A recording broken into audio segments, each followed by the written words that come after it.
The man who built a prison beneath his home. Josef Fritzl appeared to be an ordinary man for most of his life. A strict father, a controlling husband, and a difficult neighbor, but nothing that immediately suggested extreme danger. He lived in a quiet Austrian town, followed routines, complained about others, and avoided unnecessary attention. To the outside world, he looked like many men of his generation. An ordinary life on the surface. Fritzl carefully maintained the image of a disciplined and respectable family man. He believed deeply in hierarchy, authority, and obedience. Neighbors described him as unpleasant, argumentative, and controlling, but predictable. Someone people avoided, not someone they feared. His ability to appear ordinary became one of his strongest protections. Control as a way of life. Control was not just a personality trait for Fritzl. It was the foundation of how he understood the world. Inside his family, rules were absolute, and questioning them was dangerous. Decisions were final. Obedience was expected without explanation. Over time, fear replaced trust, and silence replaced communication. The family environment. Within the household, emotional warmth was rare and approval was conditional. Fritzl positioned himself as the unquestionable authority figure. Children learned early that resistance only brought punishment. This dynamic created dependency, submission, and emotional isolation long before any crime became visible. Early signs of dominance. Fritzl's need for control did not emerge suddenly. It developed gradually through years of asserting authority, demanding obedience, and enforcing strict discipline. His behavior normalized fear within the household, making extreme control feel routine rather than alarming. The beginning of the basement. In the late 1970s, Fritzl began constructing rooms beneath his home. On paper, everything appeared legitimate. Permits were requested. Explanations were provided. First it was storage, then a shelter, then reinforced spaces. Authorities saw no reason to question the unusual scale or purpose. A space designed to disappear. What was being built was not simply a basement. It was a system. Thick concrete walls, soundproofing, multiple locked doors, and restricted access. A place designed to exist outside normal life, where no sound would escape and no presence would be noticed. The disappearance. In 1984, Fritzl's teenage daughter disappeared. He reported that she had run away from home. A letter appeared, allegedly written by her. The explanation fit existing assumptions. Teenagers left. Families fractured. The investigation ended quickly. The accepted lie. Police accepted Fritzl's explanation without deep scrutiny. There was no extended search, no sustained pressure, and no continued investigation. What should have raised concern was treated as an unfortunate but common family situation. Life above ground. Above ground, Fritzl continued his routine. He went to work, interacted with neighbors, complained about his family, and maintained appearances. Nothing in his behavior suggested urgency or distress. Normality became a mask. Life below ground. Below ground, time lost meaning.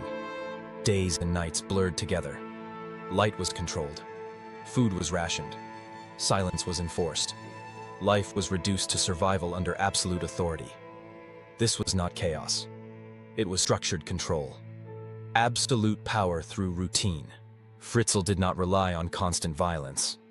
He relied on predictability, fear, and psychological dominance. When control is complete, resistance becomes unthinkable. Dependency replaces hope. Years without interruption. Time passed without questions. Years turned into decades. No authority returned.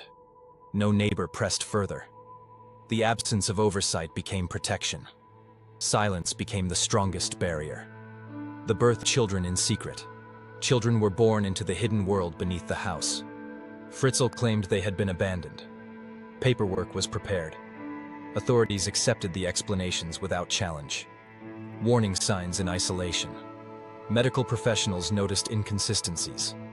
Social services processed unusual cases. Each institution focused on its own procedures. No one examined the entire picture. Institutional trust. Every authority trusted documents over instinct. Each assumed another department had verified the information. Responsibility was fragmented, and in that fragmentation, the truth remained buried. Silence as a shield. This case was not hidden by intelligence or technical sophistication. It was hidden by silence, discomfort, and the avoidance of confrontation. Silence protected the crime more effectively than locks or walls. The first cracks. In 2008, the system Fritzl built began to weaken. One of the children became seriously ill. For the first time in decades, someone from the basement was brought into the outside world. Questions that could not be answered. Doctors immediately recognized inconsistencies. The medical condition did not match the explanation. The story fell apart under professional scrutiny. Authorities step in. Police were contacted. This time, explanations were no longer sufficient. The routine acceptance of paperwork was replaced by investigation. The discovery. Officers entered the house. They found a locked door. Then another. Then another. Behind them was a hidden world beneath an ordinary home. Evidence of long-term captivity. Lives lived entirely in isolation. The scale of the truth. The discovery revealed not just one crime, but a system of control that had operated undetected for decades. The contrast between the ordinary house and the hidden prison shocked investigators. Arrest. Fritzl was arrested shortly after the discovery. At first, he denied responsibility, then minimized his actions. Eventually, he confessed. The man who had controlled every aspect of life lost control completely. Public reaction. The revelation shocked Austria and the world. Media coverage was intense. Public disbelief turned into outrage. Questions were no longer directed only at Fritzl, but at the systems that had failed. The trial begins. The courtroom became a place of reckoning. Details emerged slowly and carefully. The scale of the crimes was described as among the most severe in modern European history. Accountability. Fritzl was found fully responsible for his actions and sentenced to life imprisonment. The verdict acknowledged both the severity of the crimes and the calculated nature of the control. A system under scrutiny. Attention turned to institutions. How had this been missed? How had warning signs been ignored? How had silence persisted for so long? Procedure over protection. Investigations revealed a pattern. Authorities followed procedures but failed to protect. Paperwork replaced instinct. Routine replaced responsibility. Legal and social reform. The case forced governments to review child protection laws, reporting procedures, and oversight mechanisms. Reforms were promised, though they came too late for those affected. The long shadow. Long after the trial, the psychological impact remained. Trust in institutions was damaged. Communities questioned how well they truly knew their neighbors. Why this case matters.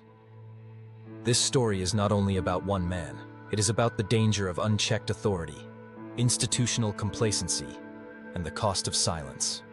Final thoughts. The prison beneath this house was not hidden by brilliance.